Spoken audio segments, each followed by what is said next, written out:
Hi guys, it's me, Canada from Fluttershy Nation, and this is another fanfic review. The fanfic I'll be reviewing today is called Fluttershy's Mansion by Phantom Fan 21. It is based off of the game Luigi's Mansion on the GameCube. I just wanted to say a couple of things before I start this video, before I start reviewing it. One, happy late Thanksgiving. I'm recording this a little bit after Thanksgiving. I hope you guys enjoy my new OC character. I decided to create another one. The other one was kind of more darker colors, and I didn't really like it all that much. Another thing is, I won't be going too in depth into the story because a lot of it is just Fluttershy running around the mansion, fighting ghosts and stuff like that. So yeah, the story starts sort of the same way as the game does. Fluttershy receives a letter saying she's won a free mansion, being a little skeptical because she never entered a contest to win a free mansion. So she goes to her friends and she tells them of what happened. She's got this letter and it says she's won a free mansion. Well, her friends decide to go out and see what is going on. Go find the mansion and see what is going on.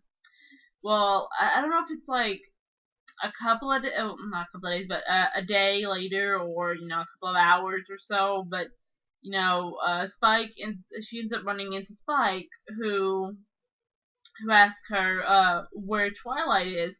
She says, well, Twilight is out, trying to figure out what about this letter she's received.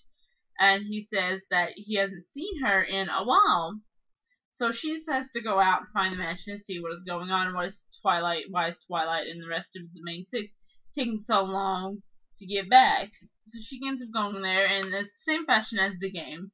She runs into a couple of ghosts and then ends up running into Ghost Studies as well. Ghost Studies, basically, his character is basically the doctor guy that Luigi runs into in the game. So that's who his character is. She asks him, has he seen her friends? And he says no, he hasn't. He then takes her to the, that bunker place. I don't know if it's supposed to be in the basement or what it's supposed to be, but that thing that in the game that Luigi goes to. He tells her that they probably run into some of the ghosts and got in trouble, and she decides to go look for them. Well, he gives her the Ghost Seeker thing, basically the thing that's in the game that allows you to suck up all the ghosts. One thing I want to mention before I carry on is the Ghost Seeker looks exactly like, it has the exact same colors as Fluttershy does. It's yellow with 3 pink butterflies on it. I know, I thought that was a little weird in the story, especially since Ghost Seeker is a guy and he would have something that girly, but I don't know. Maybe he's a psychic. Maybe he knew that Fluttershy was going to be coming to the mansion. But, yeah, she goes out there and she, ends up finding some of the ghosts. This is where it basically goes into her basically going out there and fighting all the ghosts, as I mentioned before. She ends up coming across, I guess you could say, the boss-like characters in the story that, basically the bosses that you fight in the game. This is kind of what their role is supposed to be. They're supposed to be, the people that she has to go up against. After she's finished defeating one of the first ones, she ends up receiving a painting of her friend Applejack. Apparently, the main six has been sucked up into paintings, and each time she defeats one of the boss-like characters, she receives one of the paintings. Well, when she collects all of them, when she gets all of them, they explain that the reason why they've been sucked up in paintings. Well, apparently Nightmare Moon has come back to sort of get her revenge in a way. Basically she's put them all into paintings, and she had to defeat each of the boss-like characters to get her friends back.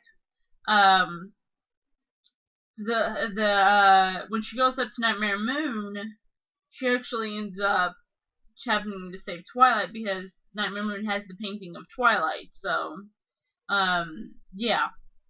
And just like in the game where Luigi had to go against Bowser to get the Mario painting in the game. So, yeah, it's kind of how it goes in the story.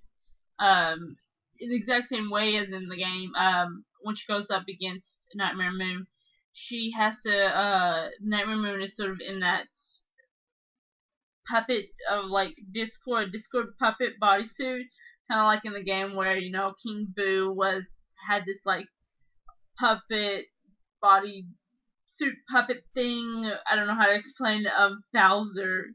So yeah, she ends up fighting Nightmare Moon. She ends up defeating Nightmare Moon, taking Nightmare Moon up in the Ghost Seeker, and after defeating, she receives a painting of her friend Twilight, and basically takes Twilight back to Ghost Studies, who puts Twilight in the picture fire thing that's in the game. After that, they end up leaving the mansion, and as in the exact same ending as in the game, the mansion disappears, completely vanishes. If you guys remember in the game, Luigi collects all those bits, and for those bits, he ends up putting all that into a mansion, ends up making his own house, building his own house. Well, here she does the exact same thing, except it's not for her, it's for all the orphaned animals and ponies of Equestria and stuff like that. So that's what she ends up doing with all of her money. So it's basically the gist of the story. It's not really too much plot-wise. It's basically just the exact same thing with the game. So think the game, but more MLP. There's not really too many problems I see with the story. One big problem that I have is that most of the story is just her running around the mansion and fighting ghosts. It gets kind of boring after a while.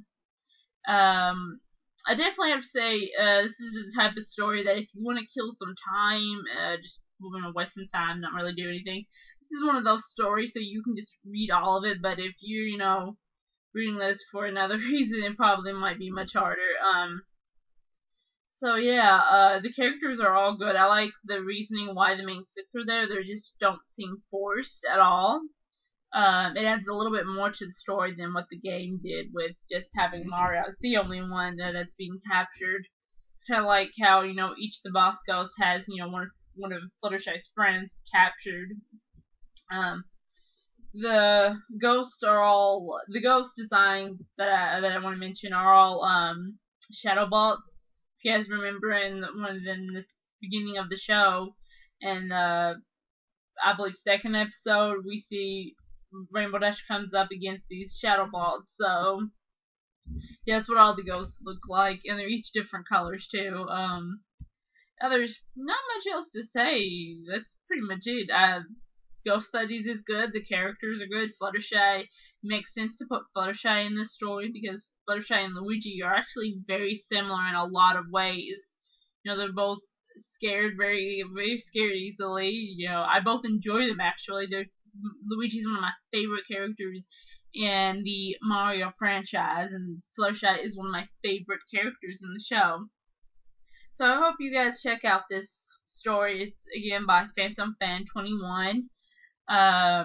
If you guys like this video, if you guys enjoyed it, leave a like. If you guys want to see more of my videos, subscribe to my channel. It's How Tell You Nation. If you have anything, you know, you want to talk about, leave a comment. So I hope you guys had a wonderful Thanksgiving, and I hope you guys had a really great Christmas as well. And I'm Kenna, and goodbye.